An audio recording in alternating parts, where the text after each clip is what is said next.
Hello guys, कैसे हो आप सब? आई होप अच्छे होंगे और अपनी पढ़ाई कर रहे होंगे। तो फिर से स्वागत है आपका अपने YouTube channel E to Z knowledge में। आज की इस वीडियो में हम क्लास 10 अर्थव्यवस्था, क्लास 10 इकोनॉमिक्स अध्याय नंबर 2, ठीक है। इससे पहले वाले वीडियो में हमने अध्याय नंबर 1 को कर चुका है। यदि आपने उसको नहीं देखा है तो पहले उस वीडियो को देखिए, फिर इसको देख लीजिएगा, ठीक है।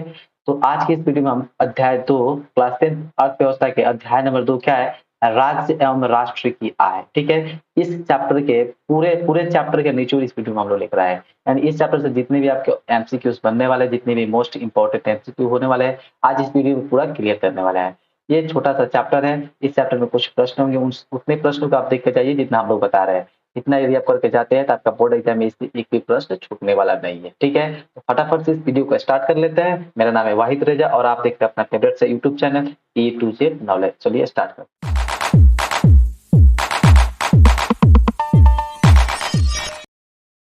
देखिए, यहाँ पर एक एक प्रश्न आएगा, आप उसका ऑप्शन कीजिए और अपना मन में रिवाइज करते जाइए। क्वेश्चन नंबर 1 पढ़ते हैं, भारत में वित्तीय वर्ष कहा जाता है। तो वित्तीय वर्ष कब चालू होता है बताइए, फटाफट से बताइए इसका आंसर। तो भारत में वित्तीय वर्ष कब से चालू हो जाता है? तो याद कर लीजिए 1 जुलाई, ठीक है। 1 जुलाई से क्या होता है? 31 मार्च। 1 जुलाई से 31 मार्च तक ये हमारा क्या होता है? हमारा जो वित्तीय वर्ष होता है, जो 1 जुलाई से चालू होता है और 31 मार्च तक चलता है। यानी 1 जुलाई से 31 मार्च, यानी कि option C will be the right. तो भारत में वित्तीय वर्ष मनाया जाता है, यानी वित्तीय वर्ष कब से कब कहा जाता है? तो 1 जुलाई से 31 मार्च तक कहा जाता है। एक का सी राइट हो जाएगा। आई होप क्लियर है। नेक्स्ट क्वेश्चन देखते हैं। चलिए, नेक्स्ट क्वेश्चन हमारा 2 नंबर में आता है कि राष्ट्रीय आय जाना जाता है। राष्ट्रीय आय किस विधि से जाना जाता है? आय गणना विधि को, उत्पादन गणना विधि से, व्यवसायिक गणना विधि से, उपयुक्त सभी के द्वारा। बताइए राष्ट्रीय आय किससे जाना जाता है? 2 का बताइए फटाफट से। तो 2 का आपका ऑप्शन नंबर डी राइट हो जाएगा। राष्ट्रीय आय जो है इन तीनों विधि से जाना जाता है, आय गणना विधि, उत्पादन गणना विधि, व्यवसायिक गणना विधि, ठीक है। इसको याद कर लीजिए, 2 का डी राइट होगा। 3 नंबर प्रश्न की तरफ बढ़ते हैं। 3 में क्या पूछ दिया गया है कि बिहार में प्रति व्यक्ति गरीबी में गुजर रही है। तो बताइए बिहार में प्रति व्यक्ति गरीबी कितने परसेंट गुजर रही है? 41.4%, 42.3%, 51.4%, 61.4%। फटाफट से बताइए तो इसका आंसर क्या हो जाएगा? चलिए बताते हैं इसका answer. Option number A right हो जाएगा। 41.4% प्रति व्यक्ति में गरीबी गुजर रही है। इनका ए राइट होगा। नेक्स्ट क्वेश्चन देखते हैं हमारा 4 नंबर। बिहार में किस जिले की प्रति व्यक्ति आय सबसे कम है? बिहार के जिले की बात हो रही है। तो 42 बिहार में 38 जिले हैं। इन 38 जिले में बताना है कि वह कौन सा जिला है जिसकी प्रति व्यक्ति आय सबसे कम है। फटाफट से बताइए। तो 4 का आपका ऑप्शन नंबर डी राइट हो जाएगा। बिहार के शिवहर जिले की प्रति व्यक्ति आय सबसे कम है, ठीक है, शिवहर जिला। नेक्स्ट क्वेश्चन देखते हैं, हमारा आता है 5 नंबर। बिहार में सॉरी निम्नलिखित में बिहार में किस जिले की प्रति व्यक्ति आय सबसे अधिक है? तो अभी हमने प्रश्न किया कि सबसे कम किसका था? तो शिवहर जिले का था। अब पूछता है कि किस जिले की आय सबसे अधिक है? तो 5 का आपका ऑप्शन में क्या हो जाएगा? डी सही हो जाएगा। बिहार की राजधानी क्या है? पटना। पटना में क्या है? पटना की प्रति व्यक्ति आय सबसे क्या है? तो अधिक है। तो 5 का बी राइट हो जाएगा। सबसे अधिक पूछे तो पटना, सबसे कम पूछे तो शिवहर हो जाएगा। चलिए देखते हैं नेक्स्ट क्वेश्चन। नेक्स्ट क्वेश्चन हमारा इस प्रकार से 6 नंबर 12 सा क्वेश्चन है, घबराना नहीं, पढ़ना है। वास्तविक राष्ट्रीय आय वार्षिक शुद्ध उत्पादन का वह भाग है जिसका उस वर्ष में प्रत्यक्ष रूप से उपभोग किया जाता है। राष्ट्रीय आय की यह परिभाषा किसने दिया था? यानी आय, राष्ट्रीय आय का परिभाषा कोई कोई इकोनॉमिक्स थे, वे क्या कहते हैं? राष्ट्रीय आय का परिभाषा दिए थे। तो यह परिभाषा बताना है किसने दिया था, ठीक है। तो ये आपको याद होना चाहिए। तो 6 का आपका ऑप्शन में क्या हो जाएगा? बी हो जाएगा। फिशर ने कहा था। फिशर नाम इकोनॉमिस्ट थे। वो क्या कहते थे? उन्होंने आय की परिभाषा दिया कि वास्तविक राष्ट्रीय आय वार्षिक शुद्ध उत्पादन का वह भाग है जिसका उस वर्ष में प्रत्यक्ष रूप से उपभोग किया जाता है। यह किसने कहा? तो फिशर ने कहा। 6 का बी राइट होगा। 7 नंबर प्रश्न की तरफ बढ़ते हैं। तो 7 में हमारा क्या पूछ दिया गया है कि राष्ट्रीय आय का अर्थ है, राष्ट्रीय आय बताइए तो नेशनल इनकम, नेशनल इनकम हुआ, ठीक है। यानी पूछ दिया, सिंपल सा प्रश्न है कि राष्ट्रीय आय क्या होता है। कोई पूछ दे कि राष्ट्रीय आय का मतलब क्या होता है, इसका मतलब बताइए सरकार की आय होगा, कि सार्वजनिक उपक्रमों की आय, कि पारिवारिक आय, कि उत्पादन के साधनों की आय। राष्ट्रीय आय से हमारा क्या तात्पर्य है? फटाफट से बताइए। तो 7 का आपका ऑप्शन नंबर डी हो जाएगा। यहाँ पर देखिए, इस पर उत्पादन के साधनों की आय को राष्ट्रीय आय बोला जाता है, ठीक है। राष्ट्रीय आय का अर्थ हुआ उत्पादन के साधनों की आय। तो 7 का डी राइट हो जाएगा, ठीक है। 7 का डी राइट हो जाएगा। चलिए नेक्स्ट क्वेश्चन देखते हैं। बिहार की अर्थव्यवस्था में प्राथमिक क्षेत्र का मुख्य अंग है। तो प्राथमिक क्षेत्र, यदि आपने इसके चैप्टर नंबर 1 का वीडियो देखा हुआ तो उसमें आपको बहुत ही अच्छे से मैंने बताया कि प्राथमिक क्षेत्र में कौन क्षेत्र आते हैं, द्वितीय क्षेत्र में कौन क्षेत्र आते हैं। तो यहाँ पे पूछा गया प्राथमिक क्षेत्र का मुख्य अंग कौन है, तो इसका कृषि हो जाएगा। तो 8 का आपका ऑप्शन में क्या हो जाएगा, बी राइट हो जाएगा। प्राथमिक क्षेत्र में कृषि हमारा आता है, तो 8 का बी राइट होगा। चलिए नेक्स्ट क्वेश्चन देखते हैं 9 नंबर। क्या कर रहा है, प्रत्यक्ष कर के अंतर्गत निम्न में से किसे शामिल किया जाता है।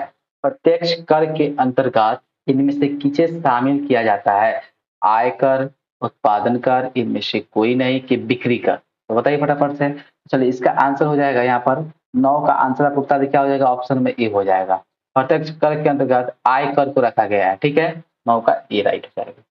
10 नंबर प्रश्न हमारा आता है, बिहार के किस जिले का प्रति व्यक्ति आय सर्वाधिक है। अभी हमने बताया है कि बिहार के सबसे कम किस जिले के, सबसे प्रति व्यक्ति आय कम किसका है, पूछे कम किसका है तो शिवहर लगाइएगा फटाक से। यदि पूछ दे कि सबसे ज्यादा किसका है तो पटना लगा दीजिएगा, याद कर लीजिए पटना, ठीक है। 10 का आपका ए राइट हो जाएगा। चलिए नेक्स्ट क्वेश्चन देखते हैं हमारा 11 नंबर। 11 नंबर प्रश्न क्या है, योजना काल में भारत की औसत वार्षिक विकास दर रही है। योजना काल में, किस काल की बात कर रहे थे, योजना काल में भारत की वार्षिक वार्षिक विकास दर क्या रही है। 3.5%, 4.2%, 6.5 और 7। तो चलिए 11 का आपका ऑप्शन में बता दें क्या हो जाएगा, ऑप्शन नंबर ए सही हो जाएगा। योजना काल में कितना था, तो 3.5% था। 11 का ए हो गया। 12 नंबर प्रश्न यहाँ पर आपके सामने है, राष्ट्रीय गणना का आयाम नहीं है। इनमें से कौन जो है राष्ट्रीय गणना का आयाम नहीं है। सकल घरेलू उत्पाद, सकल राष्ट्रीय उत्पाद, शुद्ध राष्ट्रीय उत्पाद, मौद्रिक उत्पादन। फटाफट से इसका आंसर बता देते हैं। इसका आंसर हो जाएगा ऑप्शन नंबर ए, ठीक है। सकल घरेलू उत्पाद को राष्ट्रीय गणना के आयाम में नहीं रखा गया है, ठीक है। 12 का ए होता है। चलिए चलते हैं 13 नंबर प्रश्न की तरफ। बिहार की आय में सर्वाधिक योगदान होता है। बिहार की आय में सबसे ज्यादा किसका योगदान है, कृषि क्षेत्र का, कि औद्योगिक क्षेत्र का, कि सेवा क्षेत्र का, कि इनमें से कोई नहीं। तो बिहार के आय में सबसे ज्यादा जो होता है वह किसका होता है, तो कृषि क्षेत्र का होता है।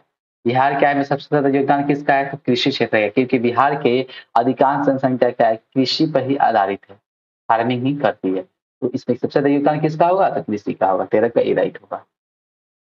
14 नंबर प्रश्न की तरफ पढ़ते हैं। दादा भाई नौरोजी, क्या है, दादा भाई नौरोजी ने सर्वप्रथम राष्ट्रीय आय का अनुमान कब लगाया था।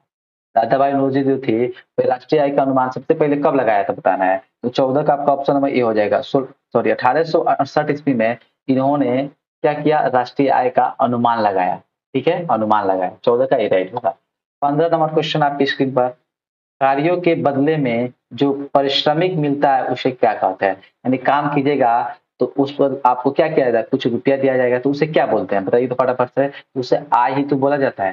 तो 15 का आपका ऑप्शन नंबर क्या हो जाएगा, बी हो जाएगा। मान लीजिए किसी कंपनी में आप काम करते हैं, वहाँ पे आप क्या करते हैं, बहुत सारा दिन रात यानी समझिए सुबह से शाम तक मेहनत करते हैं। तो बताइए 1 महीने के बाद क्या होगा, आपका काम मिलेगा, या कभी-कभी होता है कि 1 दिन में ही मिल जाता है। तो वहाँ पर जो आपको रुपया मिलता है, उस रुपये को क्या बोलते हैं, उसको आय ही तो बोलते हैं। कोई नहीं पूछता कि आपकी आय कितनी है, कितना आय मिलता है, कितना इनकम है आपका। तो आय ही तो बोला है, तो वही बोला गया कार्यों के बदले में जो पारिश्रमिक मिलता है उसे क्या कहते हैं, आय बोलते हैं। 15 का बी राइट होगा। 16 नंबर क्वेश्चन की तरफ बोलते हैं, निम्नलिखित में कौन सा विनिमय का सर्वोत्तम माध्यम है। क्या पूछा गया है 16 नंबर में, निम्नलिखित में कौन सा विनिमय का सर्वोत्तम माध्यम है हमको बताना है। इसका राइट आंसर हो जाना चाहिए आपका ऑप्शन नंबर बी, ठीक है। 25,494 रुपये, 25,494 रुपये, 16 का बी राइट होगा। 17 नंबर प्रश्न तब पढ़ते हैं, भारत में किस राज्य की प्रति व्यक्ति आय सबसे अधिक है। वहां पर जिला पूछा गया था, अब भारत की बात चल रही है, भारत में राज्य की बात चल रही है। तो भारत का कौन सा ऐसा राज्य है जिसकी प्रति व्यक्ति आय सबसे अधिक है। तो 17 का आपका ऑप्शन क्या हो जाएगा, डी हो जाएगा, गोवा। गोवा एक ऐसा राज्य है जो सब जहाँ की प्रति व्यक्ति आय सबसे अधिक है, ठीक है। तो 17 का डी राइट होगा। 18 नंबर प्रश्न की तरफ बढ़ते हैं। 18 में क्या पूछा गया है कि उत्पादन एवं आय गणना विधि आर्थिक दृष्टिकोण से है। उत्पादन एवं आय गणना विधि आर्थिक दृष्टिकोण से है। इसका राइट आंसर का ऑप्शन नंबर डी, उपयुक्त तीनों, सहज है, वैज्ञानिक है, व्यवहारिक है, ठीक है। ये तीनों हो जाएगा। 18 का डी राइट। 19 नंबर प्रश्न की तरफ बढ़ते हैं। 19 में क्या प्रश्न पूछ दिया, तो वर्ष 2005 से 6 में, वर्ष 2005 से 6 में निम्नलिखित में किस राज्य की प्रति व्यक्ति आय अपेक्षाकृत अधिक थी। अब यहाँ पे कंडीशन दे दिया कि 2005 से 6 में बताना है। तो 2005 से 6 में हमारे भारत देश के कौन सा ऐसा राज्य था जिसकी प्रति व्यक्ति आय सबसे अधिक थी। तो फटाफट बताइए। तो 19 का आपका ऑप्शन नंबर ए राइट हो जाएगा। क्या? महाराष्ट्र हो जाएगा। 2005 से केवल 6 में बात चल रहा है। 2005 से 6 में सबसे ज्यादा किसका आय था? प्रति व्यक्ति आय तो महाराष्ट्र की थी। और इस तरह पूछते हैं कि सबसे ज्यादा किसकी है तो गोवा की हो जाएगी। ठीक है, अभी हमने बताया है। तो 19 का ए राइट होगा। चलिए नेक्स्ट क्वेश्चन की तरफ बढ़ते हैं। 20 नंबर। अब देखिए यहाँ पे क्वेश्चन इस प्रकार है कि y equal to C plus I. y equal to C plus Y, ये क्या है? इकोनॉमिक्स का एक फॉर्मूला है। इस फॉर्मूले को किसने बताया था? तो बताना था। कितने बच्चे बोलेंगे कि ये फॉर्मूला वाला इसमें कहाँ से आ गया? फॉर्मूले तो मैथ्स में होते हैं। तो जी आपको बता दें कि फॉर्मूले कुछ क्या होते हैं, इकोनॉमिक्स में भी आते हैं। क्योंकि इकोनॉमिक्स में क्या करना है? आय निकालना होता है, इनकम निकालना होता है, खर्च निकालना होता है, व्यय निकालना होता है। ये सभी निकालने के लिए कुछ फॉर्मूले बनाए गए हैं। कुछ इकोनॉमिस्ट ने क्या किए? फॉर्मूले के आधार पर ये सभी निकाला करते थे। तो वही एक फॉर्मूला बनाया गया था कि y equal to C plus I. इस फॉर्मूले को किसने बताया? किसने दिया ये फॉर्मूला? तो 20 का आपका ऑप्शन नंबर बी राइट होगा। फिशर ने दिया था। प्रोफेसर फिशर ने इस फॉर्मूले को दिया था, याद कर लीजिए। चलिए नेक्स्ट क्वेश्चन और इस सेशन का लास्ट क्वेश्चन, यानी आपके इकोनॉमिक्स के दूसरे चैप्टर का लास्ट क्वेश्चन ये। सन 2008 से 9 के अनुसार भारत की औसत प्रति व्यक्ति आय है, यानी पूरे भारत की बात चल रही है। सन दिया गया 8 से 9, 8 से 9 में बताना है इसके अनुसार। 2008 से 9 के अनुसार भारत की प्रति व्यक्ति आय कितनी थी? तो इसका आपका आंसर क्या हो जाएगा? 21 का आपका ऑप्शन नंबर बी हो जाएगा। 25,494 रुपया। 21 का हो जाएगा आपका 25,494 रुपया। तो यहाँ तक इस सेशन में कितने प्रश्न हुए? आपके द्वितीय चैप्टर से। आपके द्वितीय चैप्टर से ये आपके 21 क्वेश्चन जो आपके वेरी वेरी इंपॉर्टेंट है। आई होप कि ये सभी प्रश्न आपको समझ में आए होंगे। और इससे आपका कुछ भी हेल्प हुआ है तो प्लीज हमारे मेहनत के लिए इस वीडियो को लाइक कर दीजिए। यदि आप इस चैनल पर नए हैं तो चैनल को सब्सक्राइब कर दीजिए। और बाजू में जो आपको बेल आइकन जो दिख रहा है उसको दबा भी दीजिए और ऑल पे सिलेक्ट करिएगा, ताकि इस तरह के जो भी नया वीडियो लेकर आऊंगा सबसे पहले उसका नोटिफिकेशन भी आपके पास पहुंचे। चलिए मिलते हैं एक ऐसी इंटरेस्टिंग वीडियो के साथ। तब तक के लिए बाय बाय, धन्यवाद।